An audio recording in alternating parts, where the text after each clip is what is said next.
Home YouTube channel subscribe பண்ணிக்கலனா உடனே subscribe பண்ணிக்கங்க. பக்கத்துல இருக்க பெல் பட்டனை கிளிக் பண்ணிக்கங்க. அப்பதான் நாங்க போடுற வீடியோஸ் உங்களுக்கு உடனுக்குடனே அப்டேட் ஆகும். இன்றைக்கி நண்டு மசாலா செய்ய போகிறோம். அதுக்கு பாருங்கள், நண்டு 1 கிலோ எடுத்து நல்லா சுத்தப்படுத்திட்டு கழுவிட்டு எடுத்து வச்சுருக்கோம். நல்லா மஞ்சள் போட்டு வாஷ் பண்ணிவிட்டு எடுத்து வச்சுருக்கோம். அதுக்கு தேவையான பொருள் வெங்காயம், தக்காளி, மல்லி இலை, கருவேப்பிலை, மசாலா மல்லித்தூள், மஞ்சத்தூள், மிளகாய்த்தூள். இது அரைச்சிக்குவேன் மிக்ஸி ஜாரில் போட்டு, இல்லை அம்மியில் வச்சு அரைச்சிக்கலாம். மிளகு, சீரகம், சோம்பு, தேங்காய், இது பச்சை மிளகாய். இதை நம்ம அரைச்சி எடுத்துக்குவோம். நம்ம எப்படி செய்கிறதுன்னு பார்ப்போம்.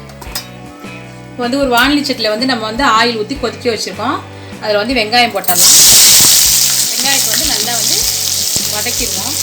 ஒரு கண்ணாடி பக்குவத்துக்கு வதக்கிடுவோம். அப்புறம் தக்காளி போட்டு வதக்குவோம். வெங்காயம் வதங்குறதுக்கே நம்ம கொஞ்சம் உப்பு போட்டுக்குவோம். உப்பு போட்டால் சீக்கிரம் வதங்கிடும். நம்ம கொஞ்சம் உப்பு போட்டுக்குவோம். வெங்காயம் கண்ணாடி பக்குவத்துக்கு இங்கே பாருங்கள் வதங்கிடுச்சு. நம்ம அடுத்து தக்காளி போட்டுடலாம். தக்காளியையும் நம்ம நல்லா வதக்குவோம். பச்சை மிளகாய் ஒன்று கட் பண்ணி வச்சுருக்கேன், அதையும் போட்டுக்குவோம். மல்லி இலை கொஞ்சம் போட்டுக்கலாம். அப்புறம் கொஞ்சம் போட்டுக்குவோம். கருவேப்பிலை போட்டுக்குவோம்.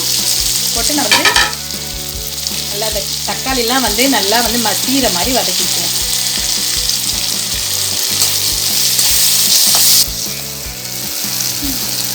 தக்காளி வெங்காயம்லாம் மசிஞ்சிருச்சு. நம்ம இப்போ மஞ்சத்தூள் போட்டுடலாம்.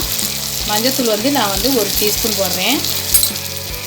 மிளகாத்தூள் உங்களுக்கு காரம் எவ்வளவு தேவையோ அவ்வளோ போட்டுக்கோங்க. கொஞ்சம் காரமாக போட்டால் தான் நல்லாயிருக்கும். நான் அது இது பச்சை மிளகாய் போட்டிருக்கோம், மிளகு போட்டிருக்கோம். அதனால் கொஞ்சம் பார்த்து போட்டுக்கோங்க.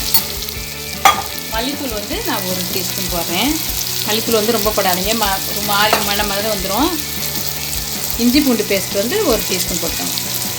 சொல்ல மறந்துட்டேன், இஞ்சி பூண்டு பேஸ்ட் 1. அது நல்லா இந்த மசாலாவை எண்ணெயில்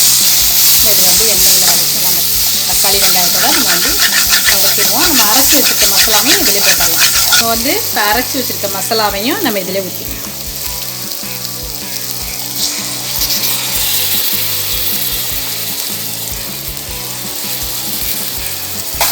நம்ம எல்லாம் இந்த மசாலா வாடை போகிற அளவுக்கு நம்ம இதில் கிண்டிடலாம். எல்லாத்தோட சேர்த்துட்டு நம்ம நண்டை போட வேண்டியது.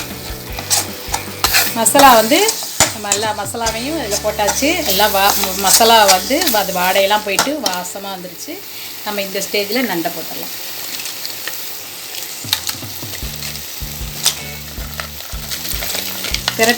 ஒரு பெரட்டிட்டு நம்ம கொஞ்சம் தண்ணி ஊற்றி வேக வச்சுக்கலாம்.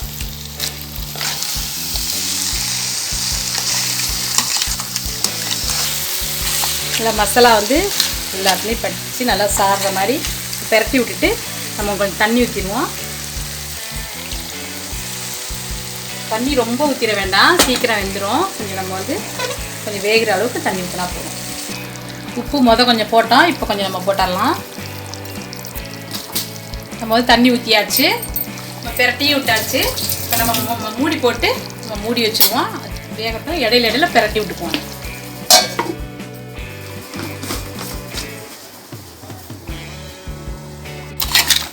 நண்டு மசாலா பெரட்டி விட்டுக்கிட்டே இருந்தேன். இங்கே பாருங்கள், ரெடி ஆகிடுச்சு. நண்டு மசாலா அருமையாக வந்துருச்சு. ரொம்ப டேஸ்ட்டாக இருக்கும் இந்த நண்டு மசாலா. இப்போ மல்லித்தலை போட்டுடலாம்.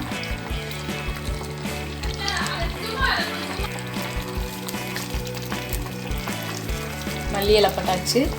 நம்ம ஒரு பெரட்டி இறக்கிடுவோம். அடுப்பு ஆஃப் பண்ணிடுவோம்.